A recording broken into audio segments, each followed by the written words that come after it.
And we are back with another Pokemon Battles episode. Today, both Red and Andrew are going to be going up against the Steel type Gym Leader, and they will be also facing G-Max Copper Aja. Red is undefeated. Let's see how his battle goes against the Steel type leader.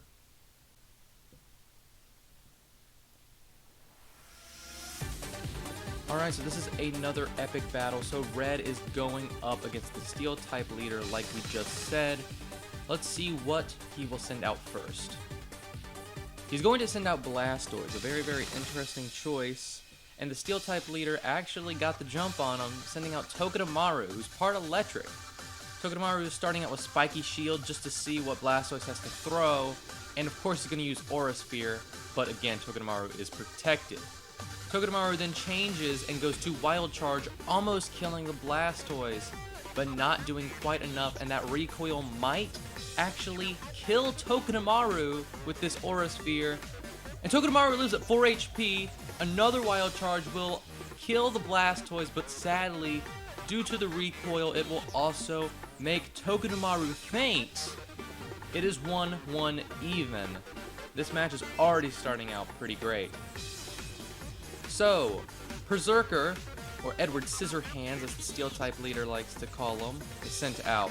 But Espeon comes out and uses Psychic, which doesn't do a whole lot. It's actually not that bad. It does, however, lower Berserker's special defense, and we're going with Throat Chop, which is super effective and one-shots the Espeon with a critical hit.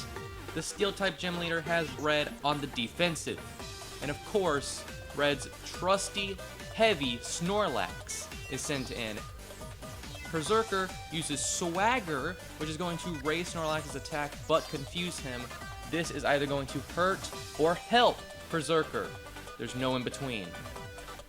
Snorlax is hurt in confusion, and Red takes Snorlax out of there, gets rid of the confusion, and sends out Venusaur, a very good call. Berserker's going to use Slash, trying to get some kind of critical chance and doesn't get it. Petal Blizzard is not doing a whole lot. Berserker is such a tank. Another Slash will get Venusaur down past half. And Venusaur retaliates with an Energy Ball, barely getting Berserker. He did so much damage. And now Bisharp is coming out from the Steel type. So Red is going to stick with the Energy Ball, and it actually gets Bisharp to almost half, just over. Bisharp uses X-Scissor trying to get that partially effective damage, and it is just enough to get Venusaur out of the battlefield. Now, Pikachu is coming out, very interesting choice. But Pichu is faster than Bisharp, doesn't get a kill or a paralyze, and Night Slash is going to almost kill the Pikachu. So close, and Bisharp is down with a second discharge. This is such a back and forth match. Clank is coming out to resist the electricity. Let's see how Red handles this. He's going to go with a double team, trying to get his evasion up so Clank can't hit him at all. But Clank is going to use Flash Cannon, and it actually misses. Red is going to go with another double team and trying to make Pikachu not hittable, period. Another Flash Cannon from Clank, and this one is going to be able to make contact, and Pikachu is out of here. Red is down to Snorlax and Charizard. He's going to send out Charizard for the type matchup, very smart. And he's going to use Heat Wave, which is honestly going to one-shot this Clank. Everyone saw that coming. So now, the Steel type is going to send out Stunfisk. They're both down to their final two Pokemon. Charizard is going to sweep the rest of this team with Heat Wave because it's a fire type. But Stunfisk doesn't die, but he can't hit the Muddy Water, and that is going to be the end of his penultimate Pokemon. He's down to his G-Max Copper Aja, which against this Charizard, it's not looking good. Part Steel, Charizard beats it. Part Ground as well. Charizard beats it because it's flying. Charizard is going to win with flying colors, it seems, unless Copper Aja can pull something out of his butt. But even then, he still has to go against Snorlax. who is no longer confused. So it's not looking good for the Steel type. Hopefully and maybe they can get something together and make sure to beat Red so that Andrew has a chance to catch up. Because Red is still undefeated while Andrew has lost one gym battle. Let's see what happens. So they're both G-maxing, of course. G-max Wildfire from Charizard. Everyone saw it coming. And the Caparaja is down to 13 or 14 health. With a critical super effective hit. That is going to be the end of G-max Caparaja. There's no way he comes back from this. No way. Especially with how little damage that max strike did. There's no way he comes back. And the Wildfire from the flames. Not even the actual attack. Just afterward is going to kill G-max Caparaja. And Red is still undefeated. What a champion and great team. There has to be someone that beats him, but for now, he is 5-0. Let's jump over to Andrew and see how he does in this same battle.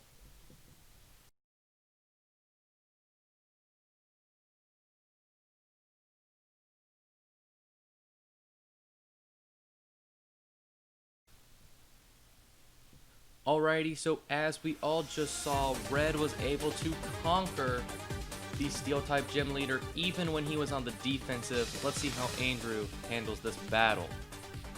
So, Andrew is going to start out with Gastrodon, which is a very, very good call. And the Steel-type still goes with Togedemaru, and this is a terrible, terrible decision. Togedemaru is actually going to set up, be a setup Pokemon and use Electric Terrain. This may come back to help the Steel type, but it also may come back to hurt them. Gastrodon is going to use Earth Power, and against a Steel type, there's no way they live that. Togedemaru is out, one-shotted by the Gastrodon. Now, Berserker comes back out, seeing maybe he can do something against the Gastrodon. He's going to use Swagger, which is a very, very good call, but especially since this Gastrodon is super duper powerful and ready to take on anything and hits very, very hard.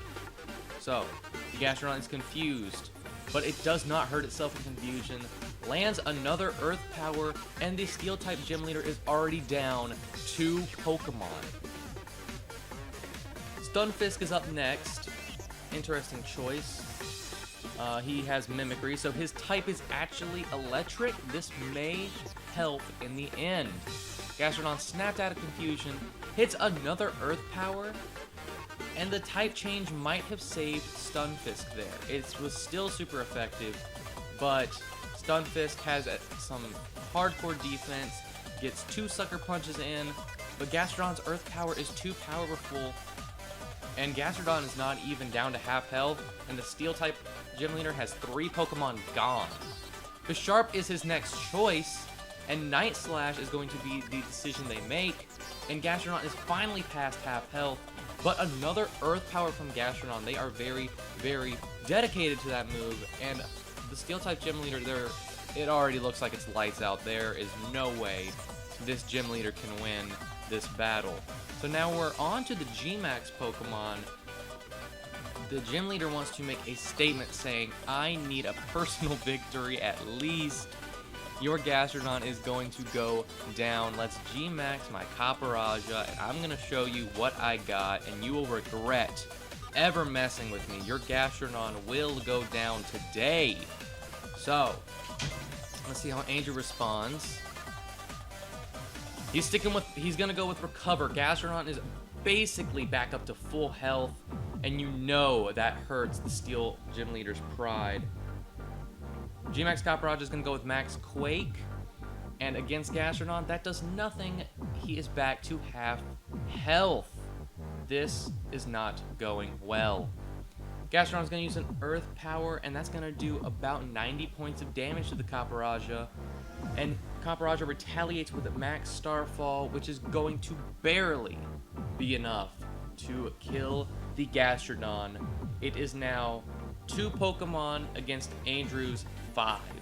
This looks terrible for the Steel-type gym leader. He's going to send out Turtonator.